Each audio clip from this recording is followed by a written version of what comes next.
Start the recording. Good morning. Good morning. My name is Debra Walton. I'm the Chief Content Officer at Thomson Reuters.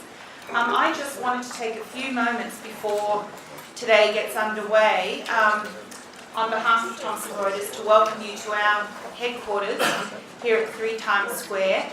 And I'm going to have the privilege right now of introducing Luan, who I am sure probably requires no introduction to most of you. I have to say that I feel very personally privileged and on behalf of Thomson Reuters to play a very small role in providing the venue here today to really foster what I think is a very important dialogue between very important players in what I hope will become a really important industry. And I think this conversation is very critical at such a formative time. I first met Luan and became aware of Crowdnetic probably about 6 months ago through Springboard Enterprises. Some of you in the room I think may know of Springboard, others may not.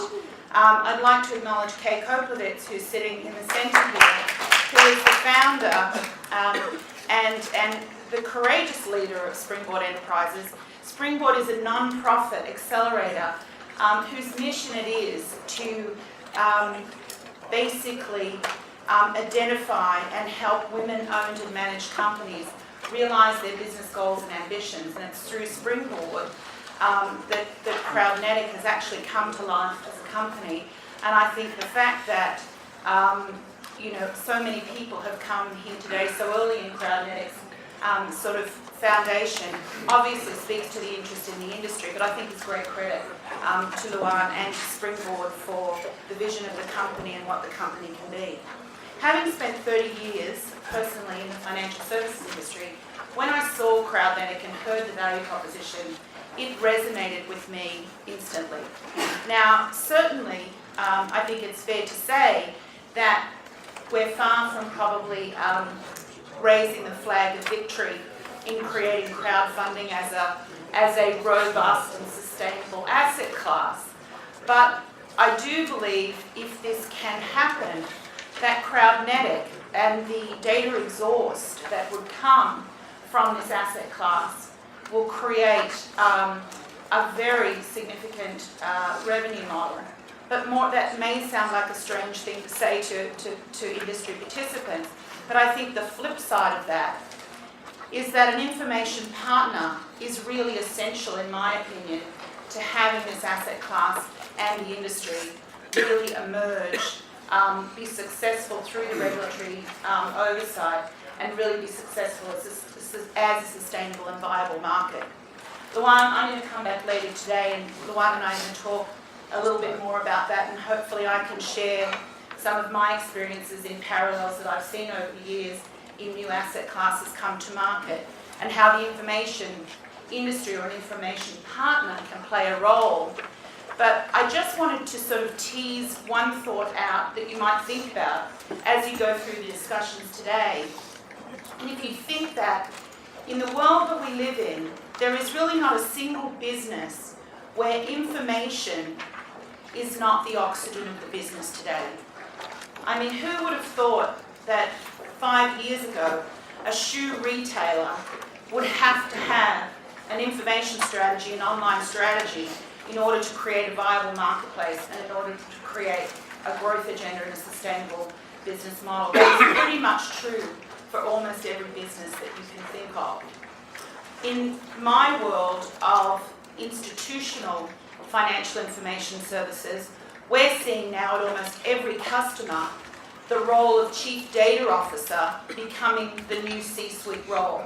Over the years you look back and you see Chief Technology Officer, Chief Information Officer, which was internal information systems, Chief People Officer because talent was the critical asset, and now everyone's hiring Chief Data Officers because data, really external data, and your ability to understand what's going on in the world in which a market exists is critical to the growth of a business.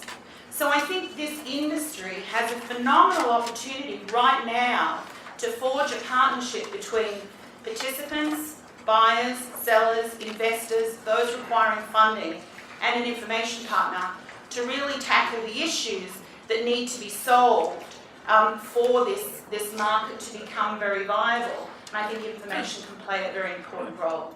I wish you a great conversation today. I'll pop in and out over the course of the day and look forward to coming back and having more of a conversation about the role information can play. And then more importantly, and most importantly, I'll look forward to joining you for cocktails at the end of the day. So on that note, it's my privilege to welcome Luan to the podium. Thank you.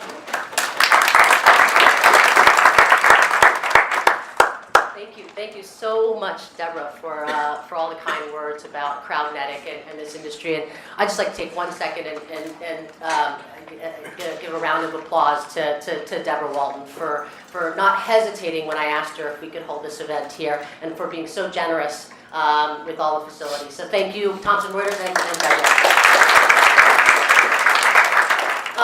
And thank you all for coming in the snow. We chose today strategically because we were told that I read somewhere that people are smarter when it's really cold outside, so we chose the only snow day in the past 2 weeks. But I won't speak too long. I do want to talk a little bit, though, about the genesis of this event. And when the Crowdnetic team came together several months ago to create the concept and the vision of what this conference would mean, it was very, very clear to us that this was going to be a special day. It needs to be a special day.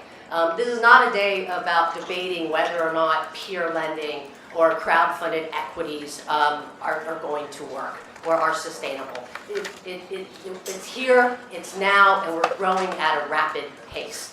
Today is the first day that Wall Street and Sand Hill Road and everybody in between come to this room, and if you see the attendee list, which we might show you if you're really nice to us, you'll see that this is a room full of financial services professionals, veterans and pioneers, technology, veterans and pioneers, and information, veterans and pioneers. And it's my hope and the team's hope that we can have today a healthy debate, discussion around how we crowd solve the challenges that this industry, this new asset class faces. And it faces no other different challenges than any other asset class that came before.